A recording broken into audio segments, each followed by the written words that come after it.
everybody, welcome to James Quest, and last night we got episode 3 of The Last of Us Season 2, and this episode was essentially our episode to mourn Joel. Like, that's pretty much everything that happened here.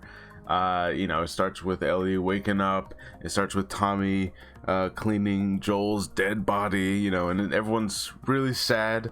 Of course, Ellie doesn't let any of that show publicly, but in private she's crying and she's holding all of Joel's stuff, and of course she wants to immediately go out for revenge. Now the town holds this meeting where she's like, oh, it's not about revenge, it's about us, we gotta stick out for, we gotta look out for each other, we gotta make sure that we're all actually there for each other to, if something happened to you or you, like, people need to know that we would actually do something about it.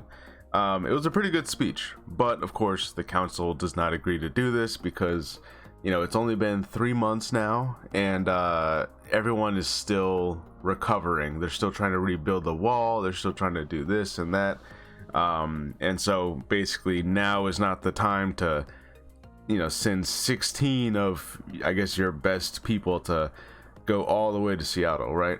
Now, my only real thing is that, what they didn't I don't know, they didn't kind of argue about what the number should be. Like, what if they said 10?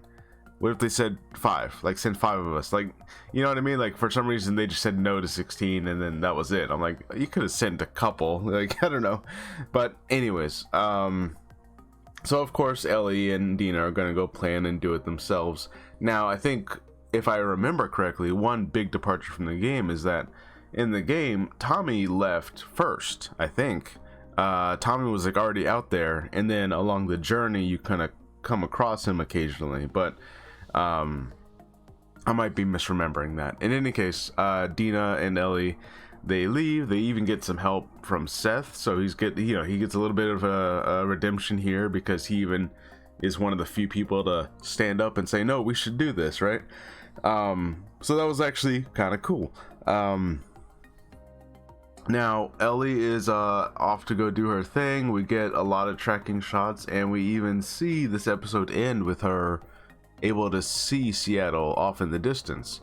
So, look, I don't exactly know how far away these two locations are. I'll be honest with you, I'm gonna have to pull up the locations on a map. I'm like, where exactly are these two places?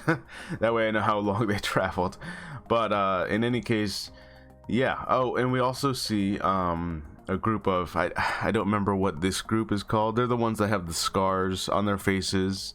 Anyways, they seem to have been slaughtered by a group of wolves. Now, was it necessarily Abby and her gang, or was it just, some of that group? Because we do see them at the end where they have tanks and just it's a whole militia, right? So did that group take out these other, whatever these people were? It's been a while since I played the game. I cannot remember what this group was. It's the more culty type group. In any case, we're being introduced to more people, and that's pretty much where this one ends. Not too much action to speak of, and that makes sense, right? Like, especially if this was gonna be like something you rewatch, like you binge through the whole season.